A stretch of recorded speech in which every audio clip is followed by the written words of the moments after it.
నేను అనుకుంటానా జైసీ కన్నీ వైసీ బన్నీ అంటే నేను మనిషినే కదా. మీరు అనుకుంటున్నారు జర్నలిస్టులు కొంతమంది అడుగుతున్నారు క్వశ్చన్స్ రెడిక్యులస్గా ఉన్నాయి. అది ఎందుకంటే తిట్టి వాళ్ళ చేసి ఎవరు తిట్టారు? పెళ్ళాం బిడ్డలు తిట్టానా? అన్యాయం తిట్టానా? బూతులు తిట్టానా? నేను క్వశ్చన్ చేస్తే నా కుటుంబాన్ని అమ్మనా బూతులు తిట్టారు వాళ్ళనే నేను మాట్లాడాను.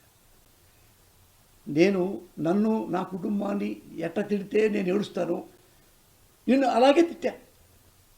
నీకు తెలియాలరా నా కన్నీళ్ళు, నీకు తెలియాలి. అనవసరంగా ఎవరన్నా చంద్రబాబు గారిని నేను అరేవరి అన్నానా? నాకదే గతి పట్టనివ్వండి. ఊరికే పోసాని కృష్ణమురళి ఊరికే బలుపుతో వీళ్ళని తిట్టాడు అని ఒక్కటి చెప్పండి అన్న. ఇప్పుడు రాజకీయాలు మానేసే కదా, ఇప్పుడు ఈ కుటుంబం కూడా మానేసి ఈ రాష్ట్రం నుంచి వెళ్ళిపోతాం.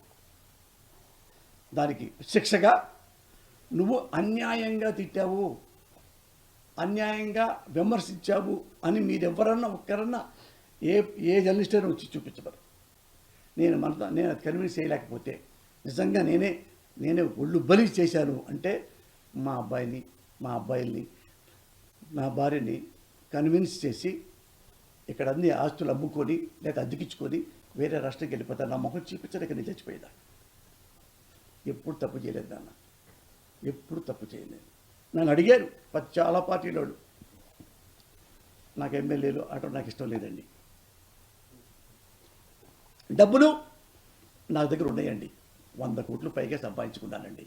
నా డబ్బక్కర్లా పదవక్కర్లేదని చాలాసార్లు తెలుసు. నారా లోకేష్ బాబే మీకు సాక్ష్యం, నారా లోకేష్ బాబు సాక్ష్యం. మీరు మరి ఏమి ఆశించినోడు నాలాంటి వాడు మాట తీసుకోలేరా మీరు? దానికి తిట్టాలా, దానికి కోర్టులో కేసు వేయాలా? నేనేమన్నా దేశద్రోహినా? కబ్జా చేశానా? కిడ్నాప్ చేశానా? రేప్ చేశానా? తలకాయ పగల కొట్టానా? ఎవడైనా పొడిచానా? ఎవరు కిడ్నాప్ చేశానా? మీరు చెప్పండి. ఏ దొంగతనం చేశాను? ఏమీ చేయకుండా నీతిగా బతికేవాడిని మీరు కూడా ఇంత బురద. అయినా ఐ డోంట్ కేర్.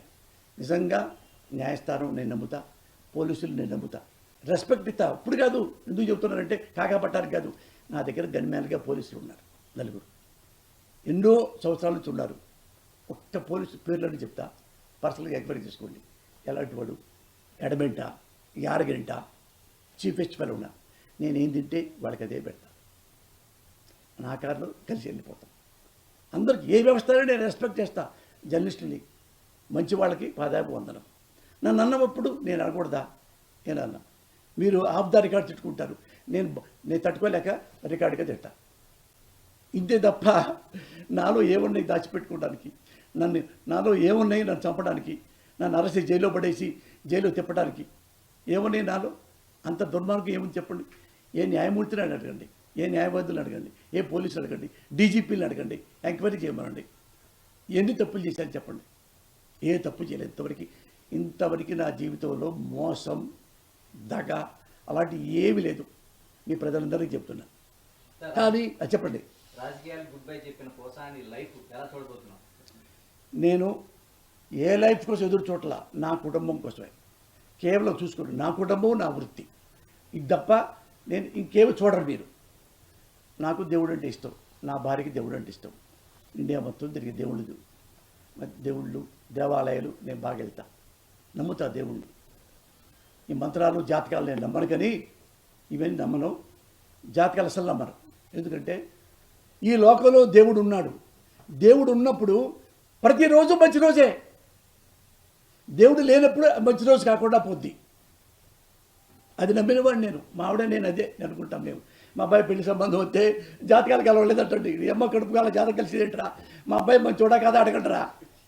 మా అబ్బాయి తాగుతాడు, మా అబ్బాయి తిరుగుతాడు అనే జాతకాలు కలిగితే నాశనం అయిపోతుంది పెళ్లి కూతురు. నేను నమ్మనవి ఈ జాతకాలు నమ్మను. ఏదైతే ఈ కేసులు ఉన్నాయో అవి కూడా నేను నమ్మను.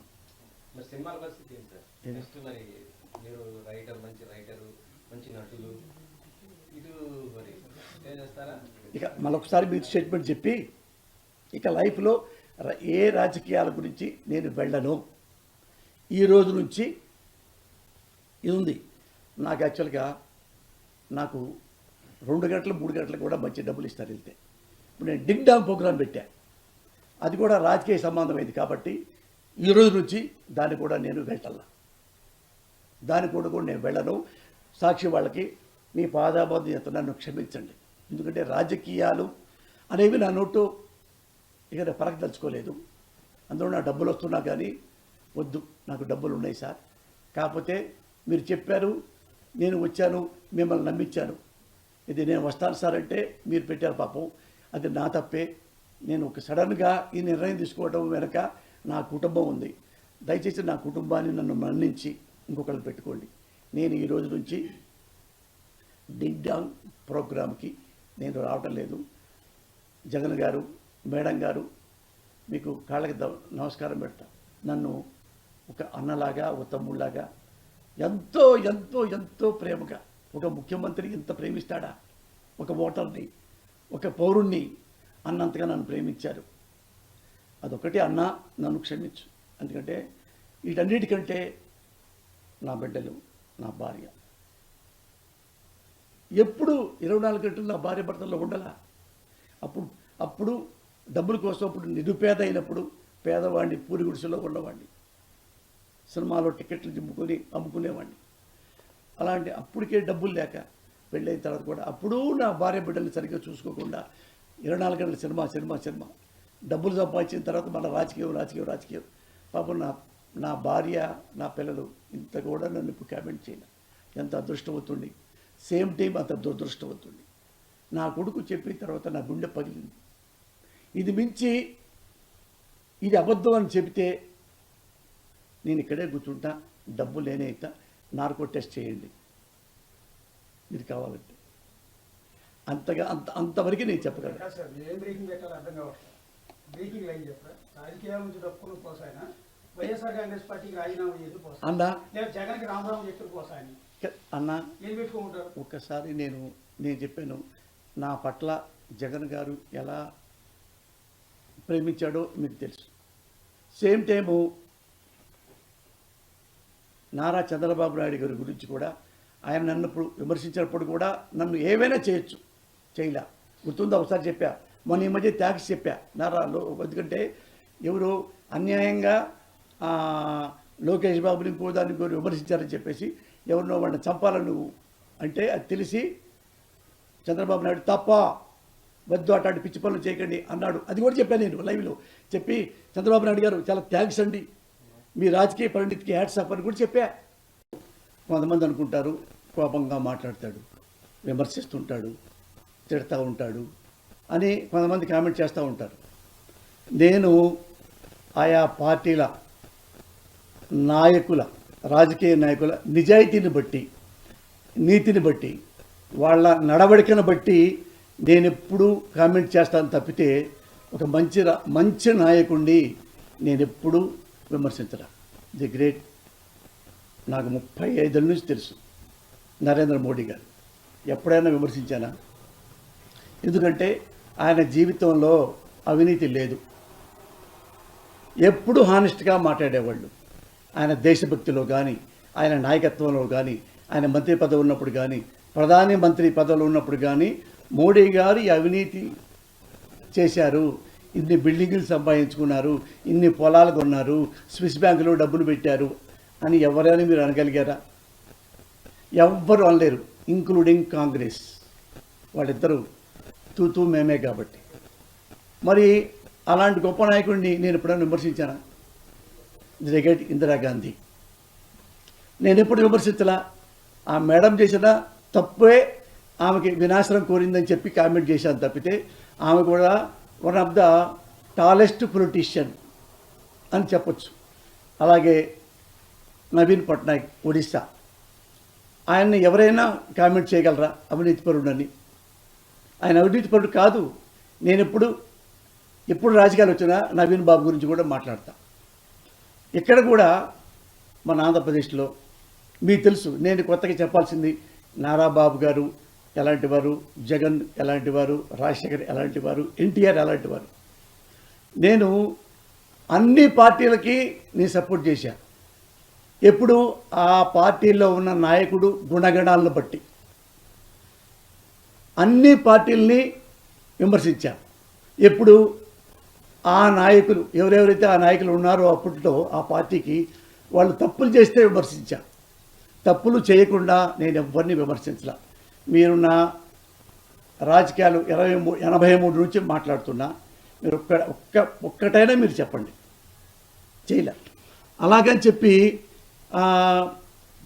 నేను బీజేపీతో సపోర్ట్ చేశాను అనుకోండి, కాంగ్రెస్ విమర్శిస్తానా?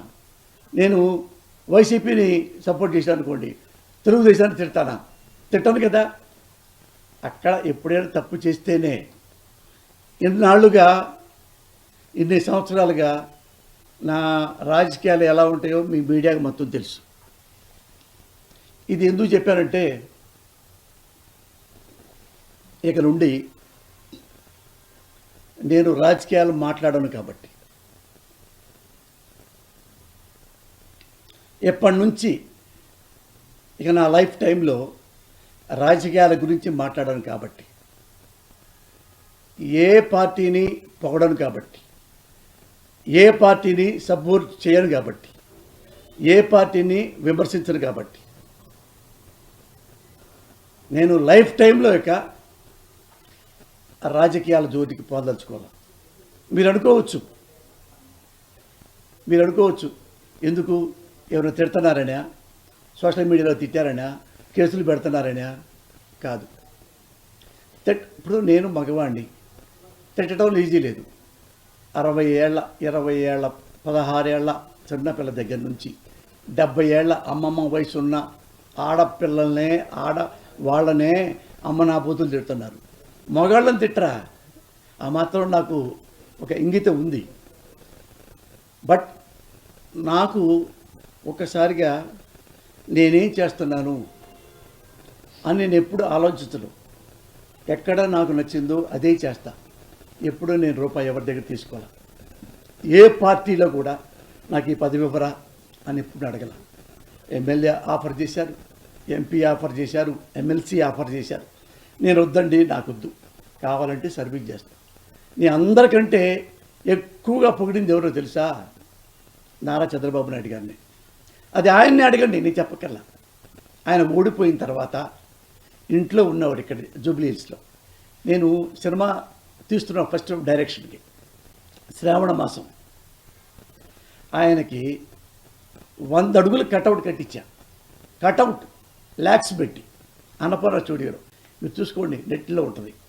పెద్దది పెట్టి కింద నీటికి రాయించి ఆయన్ని రిబ్బన్ కట్ చేయండి అన్న, నేను సినిమా తీసుకుంటున్నాను మా అబ్బాయి పేరు మీద అంటే, ఆయన అన్నపూర్ణ స్టూడియోకి వచ్చారు, కట్ చేశారు, మాట్లాడారు, నా కొడుకుల్ని దీవించారు, నన్ను షేక్ హ్యాండ్ ఇచ్చాడు, నాకు దీవించాడు. అప్పట్లో మరి అధికారంలో ఉన్న ముఖ్యమంత్రిని తీసుకురాలేదే.